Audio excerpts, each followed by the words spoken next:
नमस्कार दोस्तों, teachers zone के ऑनलाइन प्लेटफॉर्म पे आपका स्वागत है। कैसे हैं आप सभी? उम्मीद है सब अच्छे होंगे। पढ़ाई लिखाई भी अच्छी तरीके से चल रही है ना। चलिए, हम लोगों ने कल अपने हिंदी साहित्य यानी कि हिंदी का टीजीटी पीजीटी का कल हमने सिलेबस देखा हुआ था और आपको बताया गया था कि आज से आपका हिंदी साहित्य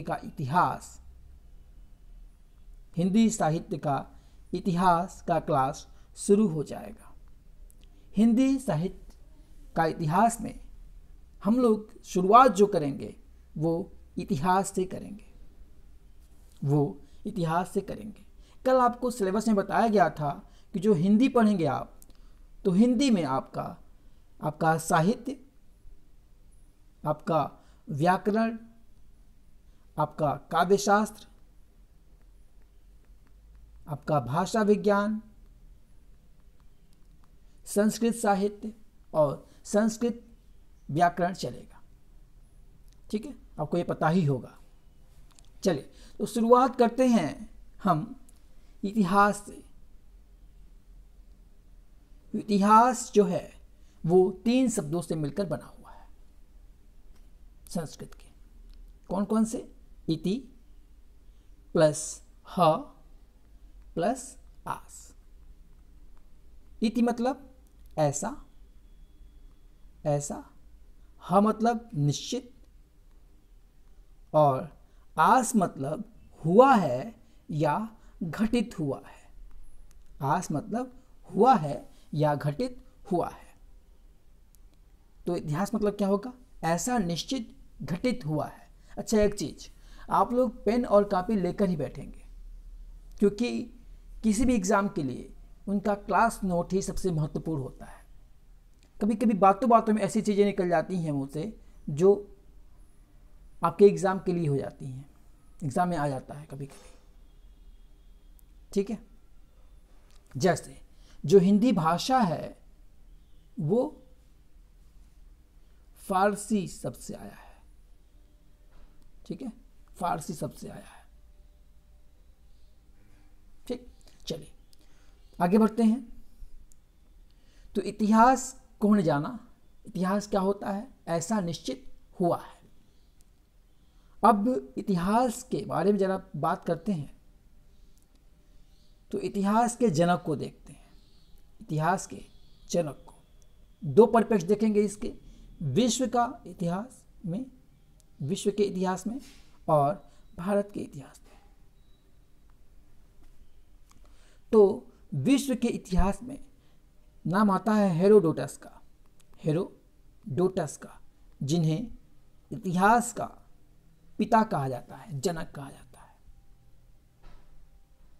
वहीं भारत के परिप्रेक्ष्य में नाम आता है महर्षि व्यास का। इन्हें भारत के इतिहास का जनक माना जाता है। ठीक है, चलिए जरा बात करते हैं। सबसे पहले हम हेरोडोटस की बात करते हैं।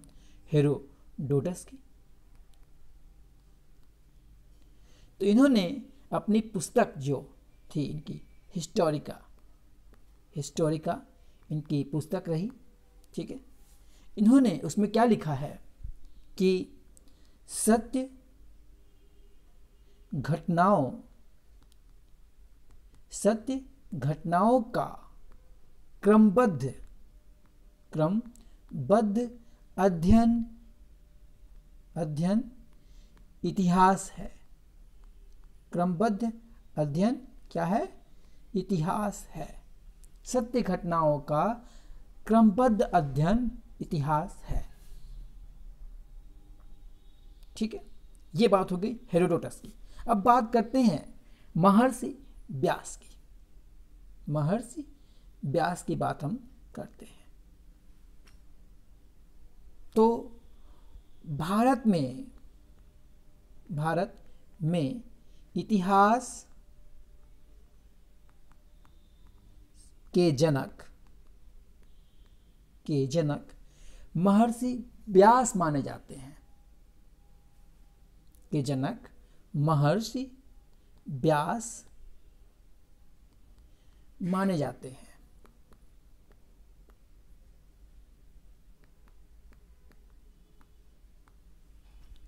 ठीक है, इनकी जो रचना है, इनकी रचना कौन सी है?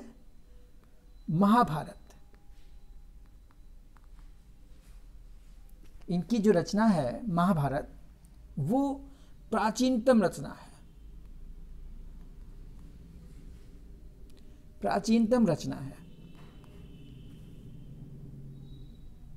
ठीक है, आपको याद ही होगा कि महर्षि व्यास बोलते थे और गणेश जी लिखते थे। अब कई लोग कहते हैं कि महर्षि व्यास ने इस गणेश जी से शर्त रखा हुआ था कि क्या जितना तेज हम बोल पाएंगे उतना तेज आप लिख पाएंगे। तो ये शर्त नहीं थी, वो क्षमता की बात की गई थी।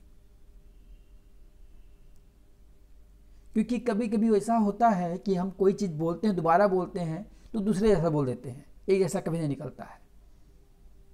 अपनी बात को अगर हम 2 बार रखें तो दोनों बार अलग अलग निकलेगा। ठीक है, तो इसलिए उन्होंने कहा था कि जैसे जैसे हम बोलते जाएं वैसे जैसे आप लिखते जाइएगा, दोबारा मत पूछिएगा।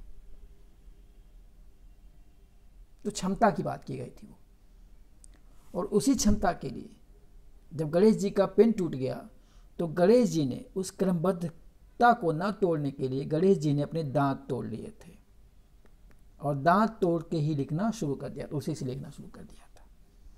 तभी से इनको एक दंत कहा जाता था, एक दंत। लेकिन जब परशुराम जी से युद्ध हो रहा था, परशुराम जी से युद्ध हो रहा था तो इनका दूसरा दांत भी टूट गया था इनके फरसे से।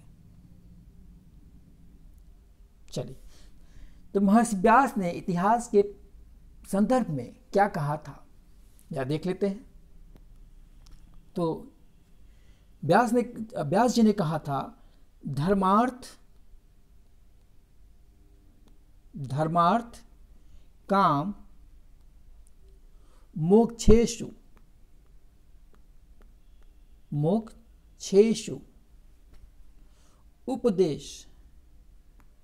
उपदेश संवितम। धर्मार्थ काम मोक्षेषु उपदेश संवितम। सत्य आख्यानम इतिहास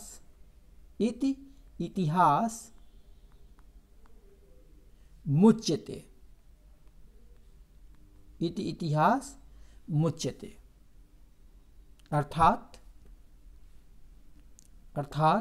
धर्म, अर्थ, काम, मोक्ष, उपदेश, इतिहास, उपदेश इत्यादि, इतिहास नहीं इत्यादि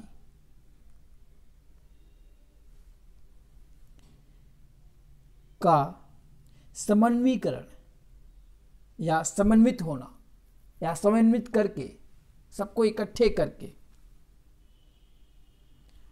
ठीक है, सत्य का वर्णन ही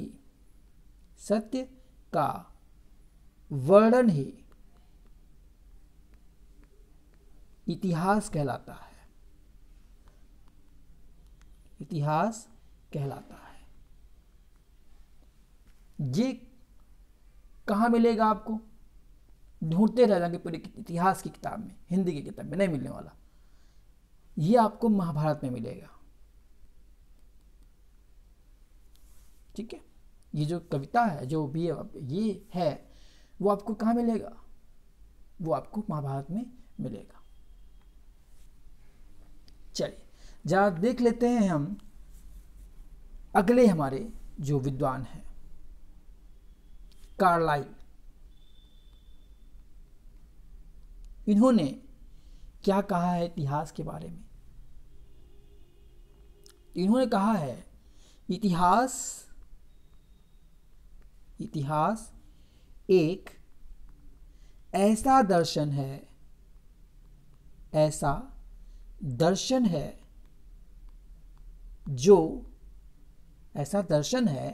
जो दृष्टांतों के समय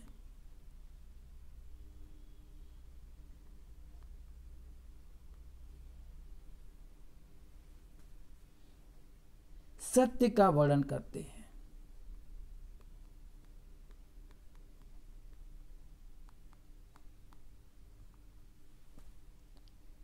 ठीक है,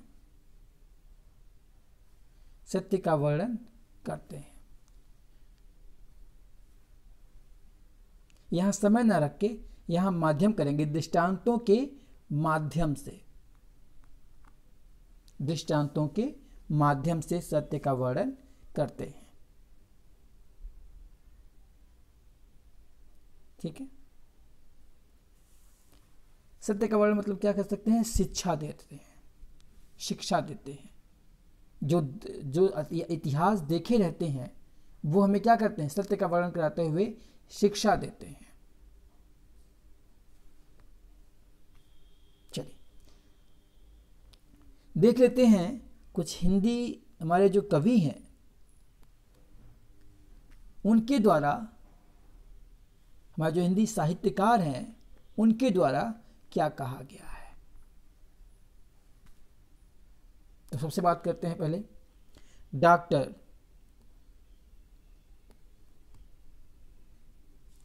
डॉक्टर राम स्वरूप चतुर्वेदी की।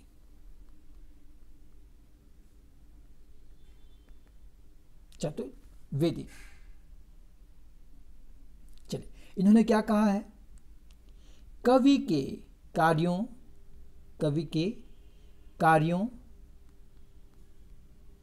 को विकास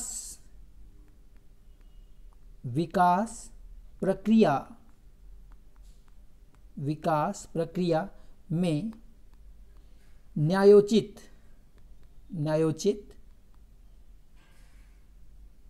दिखाना ही इतिहास है।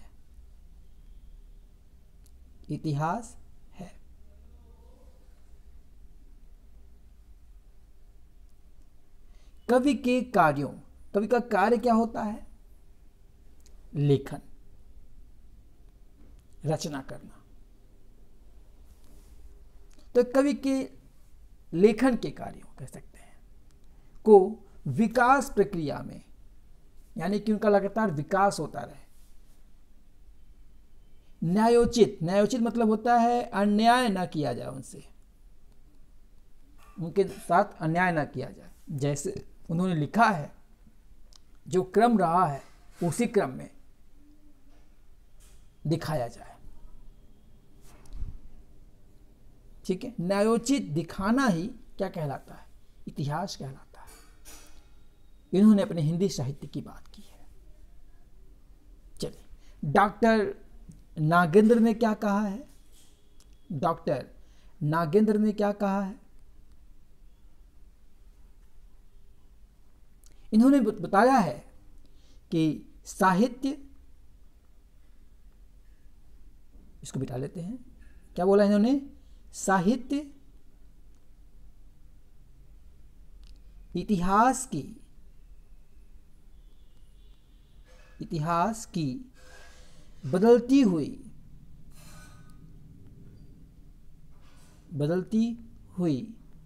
अभिरुचियों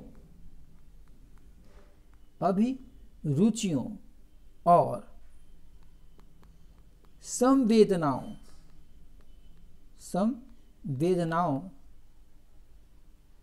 का इतिहास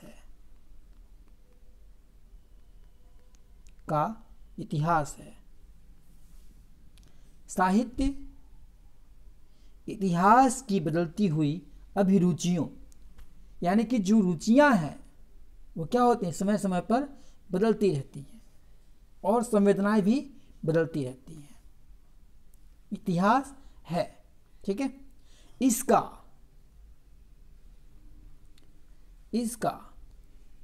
सीधा संबंध, इसका सीधा संबंध आर्थिक और विकासात्मक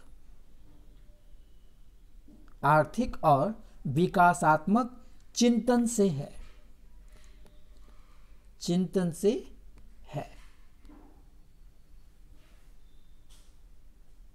ठीक है। चलिए आगे आते हैं और बात करते हैं कि आचार्य रामचंद्र शुक्ल ने क्या कहा है। रामचंद्र शुक्ल ने क्या कहा है, ठीक है। चलिए देख लेते हैं जरा इनका। इन्होंने कहा है कि प्रत्येक युग का साहित्य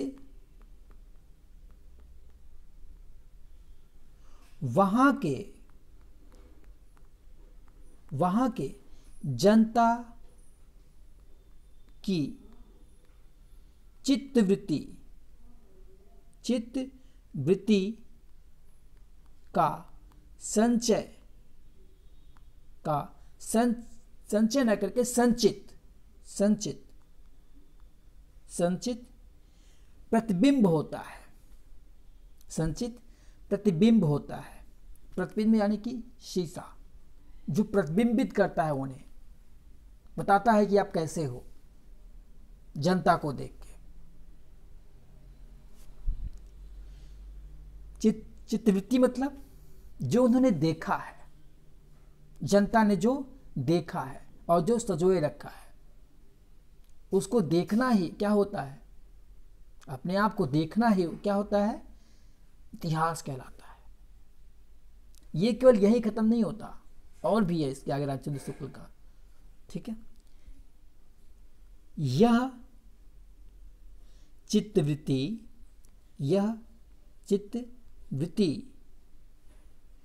प्रत्येक युग में बदलती रहती है, प्रत्येक युग में बदलती रहती है।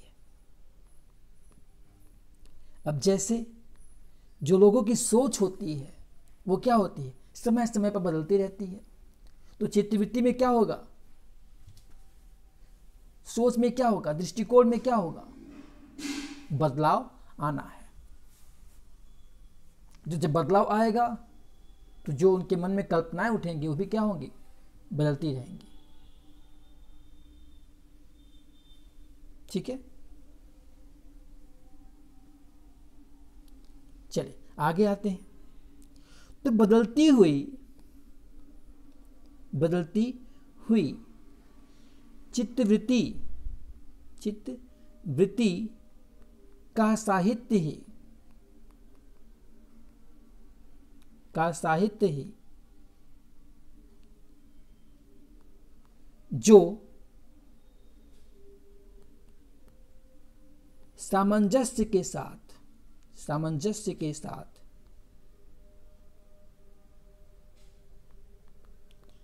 दिखलाया जाए इतिहास है। मतलब जो चित्तवृत्ति बदल रही है समय समय पर लोगों के द्वारा, ठीक है, जो सोच बदल रही है, जो उनके देखने का नजरिया बदल रहा है, उस बदलाव का ही सामंजस्य करके दिखाना ही क्या कहलाएगा, इतिहास कहलाएगा, ठीक है। तो ये हमारे कुछ विद्वानों द्वारा इतिहास के संदर्भ में कुछ परिभाषाएं थी। अब जरा बात करते हैं इतिहास के स्रोतों की। इतिहास के स्रोतों की बात करते हैं।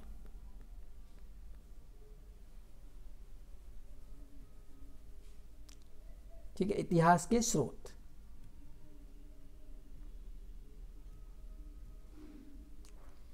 इतिहास के स्रोत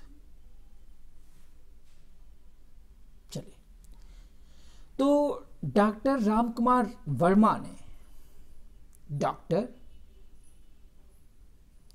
रामकुमार वर्मा ने, अच्छा स्रोत में क्यों पढ़ना चाहिए? तो जो स्रोत होते हैं वो आपके जो भी आपने चीज़ें पढ़ी हैं उसको प्रमाणित करते हैं कि हाँ ये चीज़ें यहाँ से मिली हैं। जैसे आपसे कोई पूछ ले कि सूरदास का जो जीवन है, चरित्र है, वो कहाँ से पाया गया है, तो कहाँ बताएंगे? या आपसे पूछ ले कि नाभादास ने तुलसीदास के बारे में क्या बोला है, तो कहाँ बताएंगे? या तुलसीदास का जो तुलसीदास हमारे हैं उनका जीवन चरित्र कहाँ से मिलता है? ठीक है, तो आज हम क्लास यहीं पे होल्ड करते हैं और आपको इतिहास के स्रोत को कल देखा जाएगा। ठीक है, कल देखा जाएगा। क्लास छोटे छोटे लिए जा रहे हैं क्योंकि लाइव ऐसे में अपलोडिंग में दिक्कत होती है। ठीक है, अपलोडिंग में दिक्कत होती है। जब लाइव क्लास होगा, तुम्हारा जो क्लास होगा वो 45 मिनट का होगा। आपको चीज़ें अच्छी लगी हों तो आप लाइक, शेयर, कमेंट जरूर करें। ठीक है, तो आज के लिए बस इतना ही। अपने मित्रों को शेयर करना ना भूलें आप। ठीक है, अपने मित्रों को शेयर करना ना भूलें। शेयर करें, आप हमारी मदद करें, हम आपकी मदद करेंगे, दोनों एक दूसरे के काम आएंगे। ठीक है, तो आज के लिए बस इतना ही। धन्यवाद।